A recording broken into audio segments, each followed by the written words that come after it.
Hey everyone, welcome to the M&R show. I'm Ron. And I'm Malcolm. And today we're coming to you with a new segment that we've introduced. So basically we're going to be breaking down a lot of prospects from different positions. Today is my quarterback list, and we're going to be talking about that. Next week, Malcolm's going to do his top 5 running backs list. We're going to talk about that. We've talked about it before. We don't want to give you any boring positions, so we probably want to do interior offensive line, maybe not even interior D-line, but we'll see in the future. So today, okay, I'm going to start with number 5. We're going to go back and forth based on each position and just talk about like that type of thing. So, okay, my number 5 is Mac Jones, quarterback, Alabama. Pretty big QBs, over 6'4", big body, strong arm, 90 plus PFF grade. Usually this is a top prospect, but he just doesn't have the amount of like high quality throws, quote unquote, because it's just people are just running wide open. Like I think Joe Burrow had 100 throws that were contested throws, quote unquote, by NFL Next Gen. But he's had less than 50 of those throws. Not his fault, because I mean I don't want to throw in tight windows, but that's the circumstance that you have that it's an evaluation at the end of the day. So not his fault, but that's the reality. Malcolm on Mac Jones at 5. I really think Mac Jones is a good quarterback. I mean, he is a pure passer, and they said about his mental processing grade and how like that's so important for a quarterback. And they said his grade is comparable to Tom Brady. So I mean, there's some things that you like about Mac Jones, but as you say, there's some things that you have questions for. As in, Mac Jones had a star-studded receiving corps, and you see that. Yeah, I understand that guys get open, but yeah, Mac Jones couldn't help those open throws, and is always down the field. I had a question about some intermediate throws and stuff like that, but I mean, we can see about that. But at the end of the day, I think that's a good spot for Mac Jones at number 5. I think that can work out. Yeah, the only thing that really scared me about Mac Jones, why having this low, is really, like you said, he is a pure pocket passer. It's really hard just to be like, no other QB on my other top 5 he's a literal pure pocket passer. Like, you gotta have a Colts type of O-line. Like, he's like, really his comp is like a Phillip Rivers. That's kind of like in his range of QB. A Phillip Rivers, I mean, I guess like a Breeze. Of course, we don't project him to be as good as Breeze, but that's like the type of players they are is what this guy is.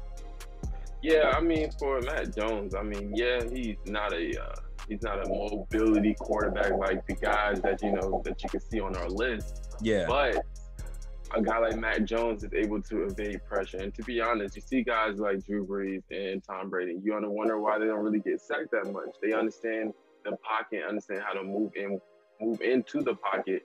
And I just think that's something that Mac Jones is good at too. So he's not really able to, like, okay, a good comparison would be Sam Darnold in the way he does things in the pocket, the way he tries to evade, pressures coming each way and then try to move around and get to the open man. I think that's a good comparison to what Mac Jones brings as far as mobility in the pocket. Yeah, okay. So now we're going to move on to my number 4 QB. That is Trey Lance. A lot of people, some people, I've seen them as high as number 2 on some people's list and as low as number 5. So he has a big range. I mean, played in a pretty weak conference, blah, blah. That's pretty weak evaluation. If you actually look at the tape, I mean, the guy threw 20 touchdowns, 0 picks. I don't care who you were playing. That's just not easy because you're going to want to just try something. Again, even at a lower level, a DB can still bait you, at least throw 5 picks. This guy had 20 touchdowns, 0 picks, a record in the NCAA, 28 consecutive touchdowns with no interception. Only had 1 game this year, was pretty spotty, but 1 game. That was a weird situation in general. I'm pretty sure Malcolm will touch on that when he goes. But I think he's a really good prospect, and he's also huge. I think he's like 6'4", 6'5", 230. Probably, I have him as the best athlete in the class. Fields is probably faster. This guy is more like a Cam Newton in size. So he's gonna have enough speed, but regardless, he's gonna have power too. I think this guy's gonna be really good. I think he does need to sit for a year or 2 because his mechanics are not the best.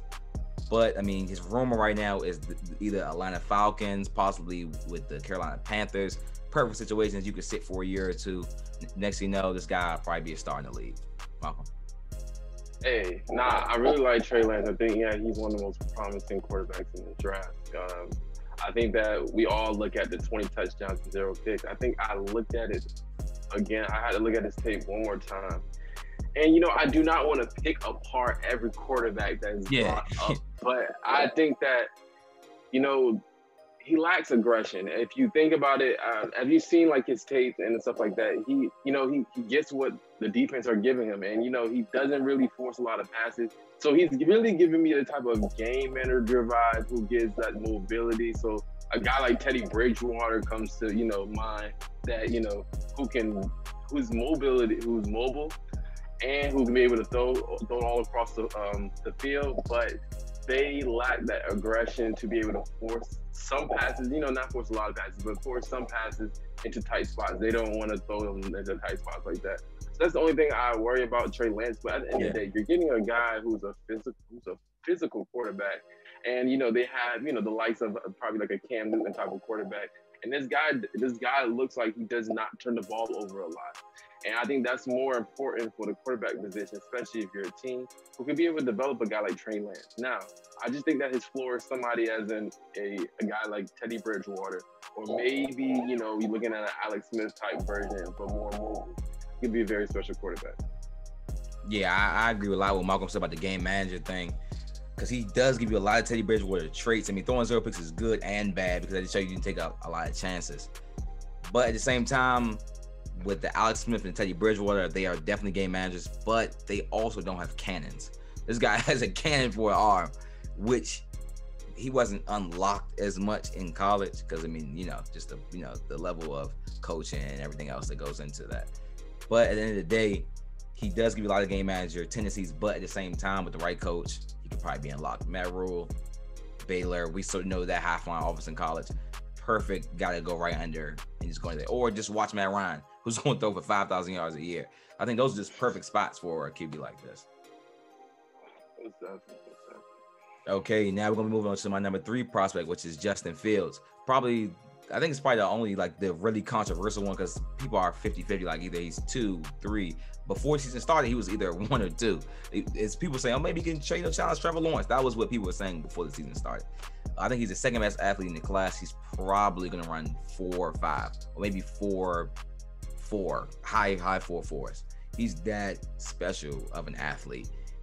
Actually, a pretty decent arm, not a live arm, but at the end of the day, he can make most of the throws. He just kind of, stereotype is he's like a one-read QB. He can just get stuck on you, which is, I know a lot of people are scared of because Dwayne Haskins came to the league doing the exact same thing with the one-read thing. So it could also be the system, and that is ingrained in him. And coaching means a lot, as we can see in the NFL. Again, Darnold, Adam Gase, great talent, but Adam Gase is not good. Or back when golf had Jeff Fisher versus McVay. So coaching means a lot if you're not Trevor Lawrence type special or Luck type special. So hopefully he gets the right help, and I think he'll be fine though. But it is definitely some concerns. And he's not the tallest QB as well. Yeah, most definitely. Justin Fields isn't the tallest QB, but he's very explosive. One thing, he's a very solid passer. When he's able to throw the ball to the first read, that's what he sticks to. He can throw it there. He can really throw it there. But it's the fact that he just stays on his first read. He's very explosive as a runner. Those are my questions. Is his decision making, especially since he's a runner. And that's good and bad to me. I just think that when guys are runners and they're first read options, they're just going to look at that option and run.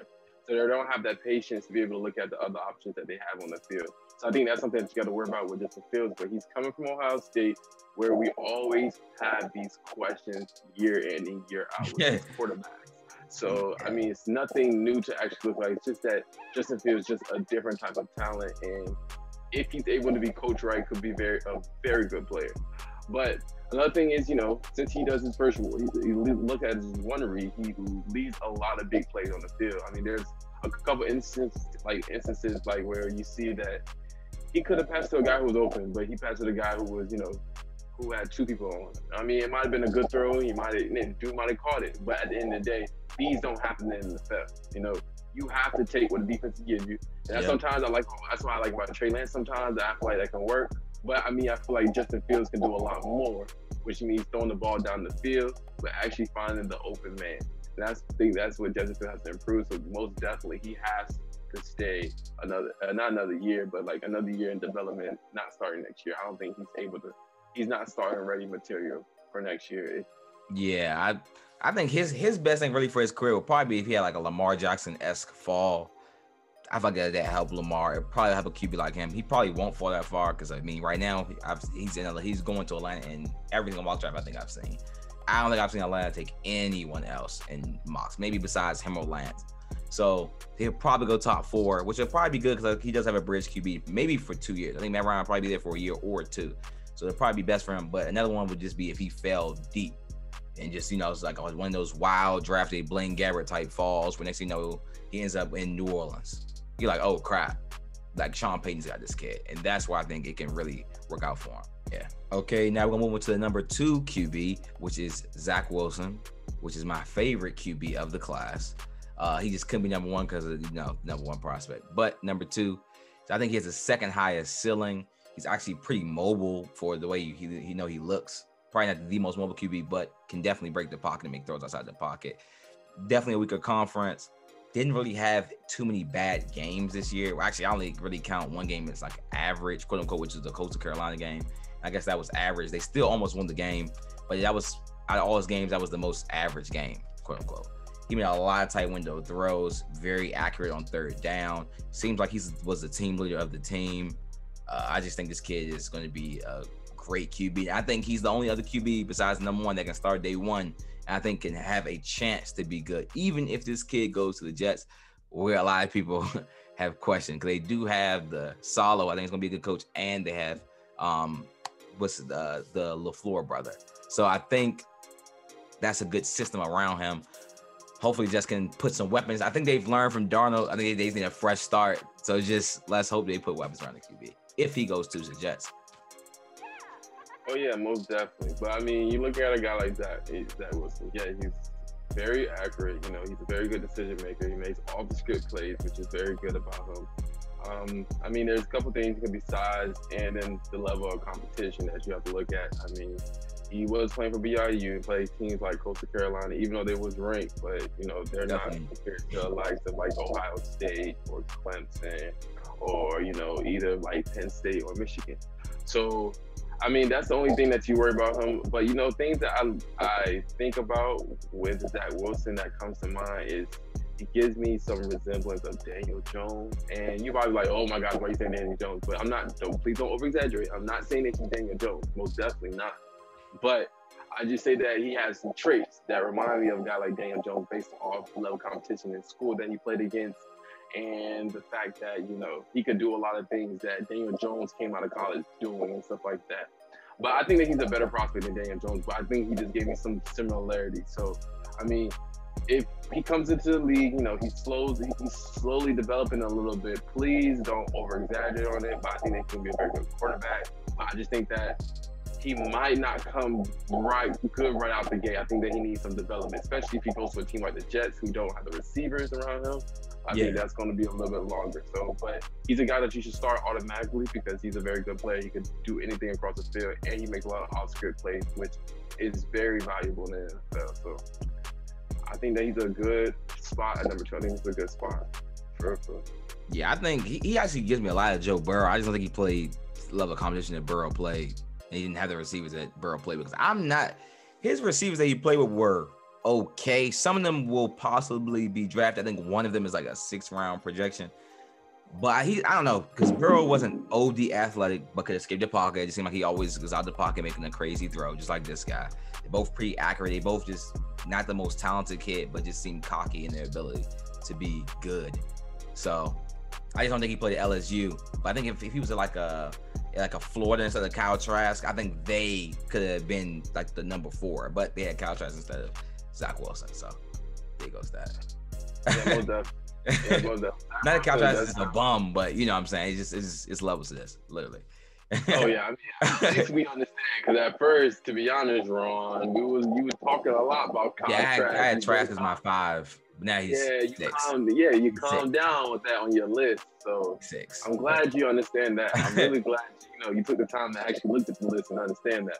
But I think Zach Wilson does have the really mental toughness, just like Joe Burrow. So yeah, I really think he's gonna be a good quarterback. I like him at number 2 on this list. But we'll see. We'll see though. But at the end of the day, I just want to make sure everybody knows that just don't expect Zach Wilson to go crazy out the gate, especially if definitely not. Not with the Jazz. Okay. Okay, well, number one prospect, I mean, everyone should know, should be everyone's number one prospect in general, not just in QBs, but it is Trevor Lawrence. I mean, the guy's lost less than 10 times since he was 18 years old, 6'6". He's mobile. We all know he ran for like 80 yards in the last championship game. It was at 2019. So, I mean, this guy literally can make every throw. I mean, this is the next Elway Luck type of prospect where he's tall, fast, huge arm, but not cocky personality. He seems like a team leader. This guy is doing Black Lives Matter marches. He just checks literally every box. Like, only red flag, I mean, he's lost. I mean, in the playoffs, what is that, twice? I mean, I get it. So one of the losses was pretty bad. I don't really take it too hard. I mean, you were in the playoff. I think he just played pretty good. He has had some bad games. The flags, I guess, aren't as alarming as Fields with the throws, more so just like a overall team just didn't look like they were ready type of thing. Malcolm? Yeah, that's another thing too. Yeah, I was thinking about the same thing. But you look at Trevor Lawrence, he has all the physical traits, like you said, and all the measurables. Yeah, he can throw it all around the field with the accuracy. I mean, there is some times that you see that he sailed a little passes or passes didn't go where you thought it would go. And I mean, I think we're looking at this 2 championships just a little bit too far, because at the end of the day, he took his team to their 2 straight years. Yeah. So that's something that you really have to, sit back and, he won it the first year. He was a true freshman. And then the next 2 years, they were lost, but still got to the conference playoff. So I just think that's very good to show that he's able to uplift his team. I think that'll be going perfect, especially for the Jaguars, who will most definitely pick him number 1 in the draft. I think he can be able to lift that organization. Another thing that you've probably seen that I've seen a lot, and then I've seen a couple reports, is sometimes he really locks on his first read. Like, sometimes he stares his first read just a little bit too long before he goes on to the second read. And I mean, it might not be a problem. I feel like with coaching, it probably will get better, but I think that's something you might have to just look at and understand. Maybe it will be a problem in like the NFL, but maybe it won't. Maybe just like you said, a guy like Andrew Luck, sometimes Andrew Luck likes 4-10 passes. Yeah. Maybe Trevor Lawrence will be that person who will lock onto his first read, but have the confidence to throw the ball, and sometimes it'll be a pick. But I mean, we'll see though. But at the end of the day, Trevor Lawrence is undoubtedly the number 1 quarterback in the draft, and he is a franchise quarterback where you have no really big questions towards his ability to throw the football and his ability to lead the team, to be honest. Yeah, he definitely gives me a little bit Big Ben, young Big Ben, where he thinks he can make literally every throw. So he will take a crazy hit to hit a 60-yard pass. He definitely, he'll lock onto that deep threat, and he'll try to take that hit in the pocket, which is good and bad, because you want your quarterback not to be scared, but you don't also want to get hurt. So, yeah. But again, Urban Meyer probably understands that, knowing that a lot of other college coaches that failed in the NFL, he'll probably take it safe. Probably. So he'll try to protect this kid. Also, Jacksonville O-line is not bad. They have 3 O-linemen, especially on the interior, that are good. So the tackles, yeah. But the inner offensive line, they have a good center in Linder, 2 good guards. So hopefully they'll build up the outside as well. Hopefully they go QB, and everything else should either be weapons or protection to get this guy at least a good offense. Work on the defense at a later time. Well, definitely. But it's crazy, we're looking at a guy with sometimes lock on his first read, but he's going to a offense where the head coach is Urban Meyer, who came from Ohio State, which he has problems with quarterbacks who stay locked on their first read. So I mean, that's a wild little perspective to think about. But yeah, definitely. So let's see how this goes with Urban Meyer as the head coach. Urban Meyer does good in the playoff, in college he did good with his quarterback. So let's see what he does playing in the league. So let's see. Okay, well, thank you all for tuning into our first NCAA breakdown of these different prospects. Please let us know in the comments what you think about this segment. Should we keep doing it? Any questions, concerns, any disagreements? Malcolm? Yeah, most definitely. And guys, next week, make sure y'all tune into the running backs, because I got a lot to say, because Mr. Ron does not like first-round running backs. But with this evaluation, the top 5 list, let's see if you think something different. So we'll see. Just tune in, though. But hey, guys, continue, following us on Instagram, on Twitter. on Malc and Ron Show on Twitter and Malc and Ron Show on Instagram. We appreciate, y'all watching us on YouTube. Like, we appreciate the support and everything like that. So keep tuning in. We appreciate y'all. All right, guys. See y'all later.